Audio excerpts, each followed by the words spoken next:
आउज़ बिल्लाहि मिनश्शैतानिर्रजीम बिस्मिल्लाहिर्रहमानिर्रहीम। अस्सलामु अलैकुम वरहमतुल्लाहि वबरकातुहू। आज हम बयान करेंगे हज़रत मोहम्मद सल्लल्लाहु अलैहि वसल्लम की ज़िंदगी का एक कठिन तरीन अज़ियत भरा दर्दनाक वाक़या जो उम्मत के लिए एक बहुत बड़ा सबक है। सब्र का, अफ़ू दरगुज़र का, मेहनत का, साबित कदमी का और अल्लाह ताला की मदद का। सोचिए वो हस्ती जिसे अल्लाह ताला ने रहमतुल आलमीन बनाकर भेजा, जिसके दिल में सारी इंसानियत के लिए मोहब्बत थी। वो अपने ही शहर मक्का में मुसलसल 10 साल तक लोगों को रब की तरफ बुलाते रहे, मगर जवाब में मिले ताने, मजाक, जुल्म और पत्थर।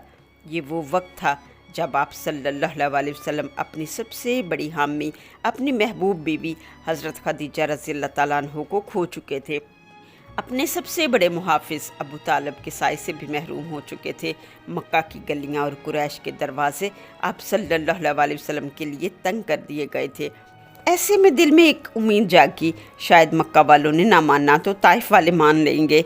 इसी उम्मीद पर रसूलुल्लाह सल्लल्लाहु अलैहि वसल्लम एक सफ़र पर निकलते हैं ताइफ की तरफ। लेकिन आगे जो हुआ वो तारीख़ इस्लाम का सबसे दिल हिला देने वाला और कठिन मंज़र है, जिसे रसूलुल्लाह सल्लल्लाहु अलैहि वसल्लम ने ख़ुद अपनी ज़िंदगी का सबसे सख़त तरीन दिन करार दिया है।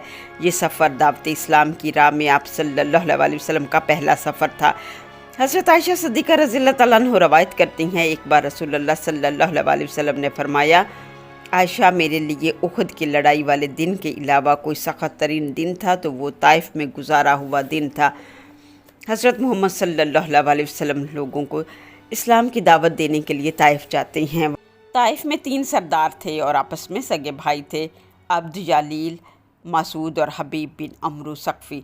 उनसे मुलाकात की। आप सल्लल्लाहु अलैहि वसल्लम ने उन्हें इस्लाम की दावत दी और फरमाया, मैं तुम्हें एक अल्लाह की तरफ बुलाता हूँ। अल्लाह ने मुझे अपनी रसालत के साथ तुम्हारे पास भेजा है। अगर तुम इस्लाम कबूल करो तो दुनिया और आखिरत की भलाई तुम्हारे नसीब में होगी। ये सुनकर तीनों सरदारों ने सख़त और गुस्ताखाना रवैया इख्तियार किया। उनके कलमात तारीख़ की किताबों में कुछ यूँ महफूज हैं। उनका अंदाज़ बहुत तंज़िया और सख़त था। एक ने सख़त लहजे में कहा, अगर वाकई अल्लाह ने तुम्हें रसूल बनाया है तो तुम बहुत बड़े आदमी हो, मगर मेरे जैसे आदमी से तुम्हें बात करने की ज़रूरत क्यों है? क्या अल्लाह को तुम्हारे सिवा और कोई ना मिला जिसे रसूल बनाता? उन तीनों ने एक दूसरे की तरफ देखा, मुस्कुराए। तंज़िया अंदाज में दूसरा बोला, अच्छा अगर आप नबी हैं तो मैं अभी जाकर काबा का गुलाफ उतार देता हूँ, बल्कि नोच फाड़ देता हूँ। तीसरे ने कहा, देखिए अगर आप नबी हैं तो मैं तो एक गुनहगार हूँ, मैं हरगिज़ आपसे बात ना करूँगा।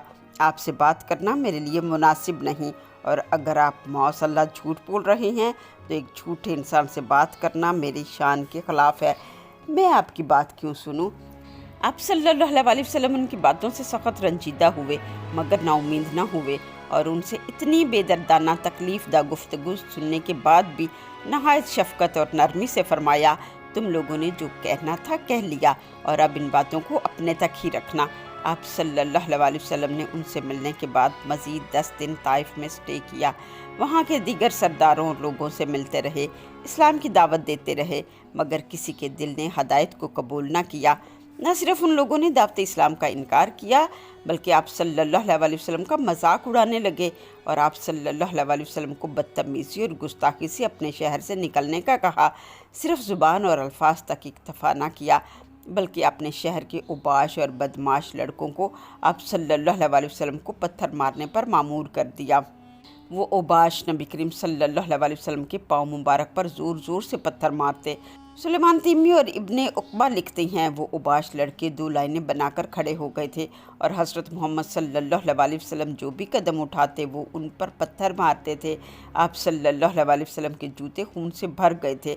मज़ीद उनका जुल्म इस कदर ज़्यादा था, अगर कभी आप सल्लल्लाहु अलैहि वसल्लम दर्द की शिद्दत से बैठ जाते तो वो ज़ालिम उनको बाजुओं से पकड़ते, उनको खड़ा करते, फिर आप सल्लल्लाहु अलैहि वसल्लम के पाँव मुबारक पर पत्थर बरसाते। उस दिन आप सल्लल्लाहु अलैहि वसल्लम के साथ उनके मुँह बोले बेटे ज़ैद बिन हारसा भी थे। हज़रत ज़ैद बिन हारसा रज़ियल्लाहु तआला अन्हु प्यारे रसूल को बचाने की पूरी कोशिश करते रहे, मगर खुद भी ज़ख्मी हो गए। इमेजिन करें, कोई किसी पर इतना जुल्म कैसे कर सकता है, जबकि वो उन्हें आग से बचाने और हदायत देने पर हरीस हो। तो बदले में मिले अज़ियत, पत्थर। फिर क्या रद्द अमल होना चाहिए? آپ میں یا کوئی بڑے سے بڑا عظیم انسان کا بھی رد عمل کیا ہونا چاہیے اور کیا ہوتا، مگر میرے رسول صلی اللہ علیہ وسلم کا رد عمل کیا تھا؟ آپ نے ان کو بھی معاف کر دیا۔ سیرت ابن ہشام والیوم 1 صفحہ نمبر 419 سے 420 میں لکھا ہے، طائف کے سرداروں نے شہر کے احمق اور غلام لڑکوں کو آپ صلی اللہ علیہ وسلم کے پیچھے لگا دیا۔ وہ آوازیں کستے، شور مچاتے اور آپ صلی اللہ علیہ وسلم پر پتھر برساتے تھے، یہاں تک کہ آپ صلی اللہ علیہ وسلم کے قدم مبارک زخمی ہو گئے اور جوتے خون سے بھر گئے تھے۔ زاد المیعاد جلد نمبر 2 صفحہ نمبر 46 میں ابن قیم لکھتے ہیں، وہ بدبخت لوگ آپ صلی اللہ علیہ وسلم کے پیچھے لگ گئے اور پتھر مارنے لگے۔ حضرت زید بن حارثہ رضی اللہ تعالیٰ عنہ آپ صلی اللہ علیہ وسلم کو اپنے جسم سے بچاتے رہے، یہاں تک کہ وہ خود بھی زخمی ہو گئے تھے۔ حضور صلی اللہ علیہ وسلم طائف کے باہر ایک باغ میں بیٹھے جو 2 بھائیوں عتبہ اور شیبہ کا تھا۔ نبی کریم صلی اللہ علیہ وسلم جب باغ میں پہنچے تو اوباش لڑکوں نے آپ صلی اللہ علیہ وسلم کی جان چھوڑی۔ یہ باغ انگوروں کا باغ تھا۔ آپ صلی اللہ علیہ وسلم اس باغ کی ایک دیوار کے سائے تلے بیٹھ گئے۔ آپ صلی اللہ علیہ وسلم کے قدموں سے خون بہہ رہا تھا، جوتے مبارک خون سے بھرے ہوئے تھے۔ اسی عالم میں حضور صلی اللہ علیہ وسلم نے وہ مشہور رکت امیز دعا مانگی، اے اللہ، میں اپنی کمزوری اور بے بسی تیرے حضور پیش کرتا ہوں۔ اگر تو مجھ سے ناراض نہیں تو مجھے کسی کی پرواہ نہیں۔ البدایہ والنہایہ والیوم 3 صفحہ نمبر 135 میں ابن کثیر لکھتے ہیں، عتبہ اور شیبہ جو اس وقت اسلام نہیں لائے تھے، وہ دور بیٹھے یہ منظر دیکھ رہے تھے۔ ان کے دل پگھل گئے اور آپس میں کہنے لگے، ہمارے شہر میں آئے مہمان کے ساتھ کتنا برا سلوک کیا گیا ہے۔ انہوں نے اپنے ایک عیسائی غلام اداس کو بلایا اور کہا، جاؤ وہ شخص جو درخت کے نیچے بیٹھے ہیں ان کو کچھ کھانے کو دے کر آؤ۔ اداس کچھ انگور آپ صلی اللہ علیہ وسلم کے لیے لے کر گیا۔ پیارے نبی حضرت محمد صلی اللہ علیہ وسلم آنکھیں بند کر کے بیٹھے تھے۔ اداس کے قدموں کی آہٹ سن کر آنکھیں کھولتے ہیں۔ اداس انگور پیش کرتا ہے۔ آپ صلی اللہ علیہ وسلم انگور لیتے ہیں اور بسم اللہ الرحمن الرحیم پڑھتے ہیں۔ اداس بسم اللہ الرحمن الرحیم کے الفاظ سن کر چونک گیا اور کہنے لگا، ہمارے علاقے میں تو لوگ یہ الفاظ نہیں پڑھتے۔ آپ صلی اللہ علیہ وسلم نے پوچھا، آپ کا علاقہ کون سا ہے؟ تو اداس نے بتایا، میں عراق کے شہر نینوا کا رہنے والا ہوں۔ تو آپ صلی اللہ علیہ وسلم نے فرمایا، اچھا تو آپ حضرت یونس علیہ السلام کے علاقے سے ہیں؟ اداس حیرت سے بولا، آپ انہیں کیسے جانتے ہیں؟ آپ صلی اللہ علیہ وسلم نے بتایا، وہ اللہ تعالیٰ کے پیغمبر تھے میری طرح۔ اداس نے پوچھا، آپ اللہ کے رسول ہیں؟ آپ صلی اللہ علیہ وسلم نے بتایا، جی ہاں، میں اللہ تعالیٰ کا بھیجا ہوا رسول ہوں تاکہ لوگوں کو ایک اللہ کی طرف بلاؤں اور ان کی رہنمائی کروں۔ اداس خاموشی سے کچھ دیر آپ صلی اللہ علیہ وسلم کو دیکھتا رہا، پھر رونے لگا۔ آپ صلی اللہ علیہ وسلم کے ہاتھوں کا بوسہ لیا، آپ صلی اللہ علیہ وسلم کے پاؤں کا خون صاف کیا اور ایمان لے آیا۔ طائف کا شہر چاروں طرف سے پہاڑوں میں گھرا ہوا تھا۔ طائف سے واپسی پر فرشتہ حضرت جبرائیل علیہ السلام نازل ہوئے اور فرمایا، اے رسول خدا، ان لوگوں نے آپ صلی اللہ علیہ وسلم کو بہت تکلیف دی ہے، اگر آپ اجازت دیں تو میں ان کو 2 پہاڑوں کے درمیان کچل دوں۔ امیجن کریں، جس ہستی پر اتنا ظلم ہوا ہو ان کے پاس پاور بھی ہو، ایک اشارے سے سارا طائف تباہ و برباد ہو جاتا، مگر پیارے آقا دو جہان نے فرمایا، نہیں جبرائیل، ہو سکتا ہے ان کی اولاد میں سے کوئی مسلمان ہو جائے۔ اتنا صبر، اتنی برداشت، اتنا رحم، سبحان اللہ، قربان میری ہر چیز میرے پیارے آقا دو جہان پر۔ اللہ تعالیٰ کو بھی اپنے محبوب رسول اللہ صلی اللہ علیہ وسلم پر بہت پیار آیا۔ آپ کا صبر رائے گاہ نہیں گیا۔ جب آپ صلی اللہ علیہ وسلم مکہ کی طرف واپس لوٹ رہے تھے تو ایک وادی نخلا سے آپ صلی اللہ علیہ وسلم کا گزر ہوا۔ آپ نے وہاں نائٹ سٹے کیا۔ اگلی صبح جب آپ تہجد یا فجر کی نماز کے لیے اٹھے، آپ صلی اللہ علیہ وسلم نے نماز ادا کی اور قرآن مجید کی تلاوت کر رہے تھے با آواز۔ اسی اثناء میں جنات کا ایک گروہ وہاں سے گزرا۔ جنات اپنی سواریوں پر تھے۔ انہوں نے پہلی بار قرآن مجید کو سنا اور وہاں پر انہوں نے سٹے کر لیا اور رک گئے اور اپنا سفر جاری نہیں کیا۔ وہ قرآن مجید غور سے سنتے رہے۔ اس رات نبی کریم صلی اللہ علیہ وسلم نے انہیں نہیں دیکھا۔ پھر اللہ تعالیٰ نے سورۃ جن نازل فرمائی اور اس واقعے سے اللہ تعالیٰ نے آپ صلی اللہ علیہ وسلم کو وحی کے ذریعے باخبر کیا۔ کچھ دن بعد یہ جن پھر نبی کریم صلی اللہ علیہ وسلم کے پاس حاضر ہوئے۔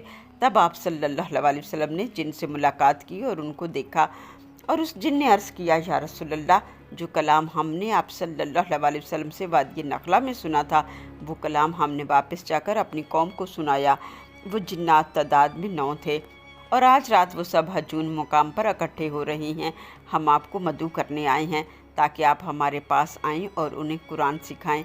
नबी करीम सल्लल्लाहु अलैहि वसल्लम ने यह ख़बर अपने सहाबा को दी कि आज रात जिन्नात की एक जमात आ रही है, क्या तुम में से कोई उनको देखना चाहता है? हज़रत अब्दुल्ला इब्न मसूद फरमाते हैं, मैंने जिन्नात को देखने की आरज़ू की। वो पहले सहाबी जिन्नात थे। हज़रत अब्दुल्ला इब्न मसूद बताते हैं, उस रात मैं और रसूलुल्लाह सल्लल्लाहु अलैहि वसल्लम मक्का से बाहर एक ऊंची जगह पर चले गए। वहाँ हम एक ऐसे मैदान में पहुँचे जहाँ 60 ऊँट आराम से बैठ सकते थे। नबी करीम सल्लल्लाहु अलैहि वसल्लम ने अपने पाँव से एक गोल दायरा ज़मीन पर बनाया और मुझे कहा, अब्दुल्ला, इस दायरे के अंदर बैठ जाओ और बाहर मत निकलना। अगर बाहर निकले तो मुझे ढूंढते रह जाओगे और फिर हमारी मुलाकात क़यामत के दिन ही होगी। अब्दुल्ला बताते हैं, नबी सल्लल्लाहु अलैहि वसल्लम दूर जाकर ज़मीन पर बैठ गए और मैंने देखा काली काली चीज़ें इकट्ठी होना शुरू हो गई हैं। कुछ काले धुएं और बादल जैसे थे और कुछ घने बालों जैसे थे और कुछ एक दूसरे के पीछे भाग रहे थे और कुछ बड़े बड़े काले ऊँटों जैसे थे, लंबे लंबे मजबूत इज्साम वाले। इनमें से कुछ मेरे दायरे के करीब भी आए मगर मेरे दायरे के अंदर दाखिल ना हो सके। मैंने देखा वो सब नबी सल्लल्लाहु अलैहि वसल्लम के गिर्द जमा हो गए हैं कि मैं रसूलुल्लाह सल्लल्लाहु अलैहि वसल्लम को ना देख सका। मैं खौफज़दा हो गया था। मैं डर कर बाहर निकलने लगा। फिर मुझे रसूलुल्लाह सल्लल्लाहु अलैहि वसल्लम की बात याद आ गई कि अब्दुल्ला, इस दायरे से बाहर मत निकलना। फिर मैं रसूलुल्लाह सल्लल्लाहु अलैहि वसल्लम का इंतज़ार करने लगा, यहाँ तक कि कुछ देर बाद वो एक एक करके जाने लगे और फिर मुझे रसूलुल्लाह सल्लल्लाहु अलैहि वसल्लम नज़र आने लगे। उनके जाने के बाद रसूलुल्लाह सल्लल्लाहु अलैहि वसल्लम ने बताया, वो जिन्नात मुझसे रहनुमाई लेकर गए हैं अपनी तर्ज़ ज़िंदगी के बारे में, क्या खाना चाहिए, कहाँ रहना चाहिए, कैसे ज़िंदगी गुजारनी चाहिए। ये वाक़या सही मुस्लिम किताबुस सलात में इसी तरह से तहरीर है। हज़रत मोहम्मद सल्लल्लाहु अलैहि वसल्लम ताइफ के सफ़र से गमगीन थे मगर अल्लाह ताला ने जिन्नात को भेजा ताकि नबी सल्लल्लाहु अलैहि वसल्लम को ये खुशखबरी मिले कि आसमान की मखलूक भी आप सल्लल्लाहु अलैहि वसल्लम की तलावत से मुतासिर होकर एक अल्लाह की तरफ रजू कर रही है। इंसानों की कौम ने इनकार किया तो क्या हुआ, दूसरी मखलूक ने आप सल्लल्लाहु अलैहि वसल्लम की दावत पर लब्बैक कहा है। ये वाक़या हमारी ज़िंदगियों के लिए भी एक अहम सबक है। अगर ज़िंदगी में मुश्किलात, तकालीफ या लोगों की मुखालफत का सामना हो तो सब्र के साथ अल्लाह की रज़ा पर कायम रहना चाहिए। बुराई का जवाब भलाई से दें, अल्लाह गैब से मदद करेगा।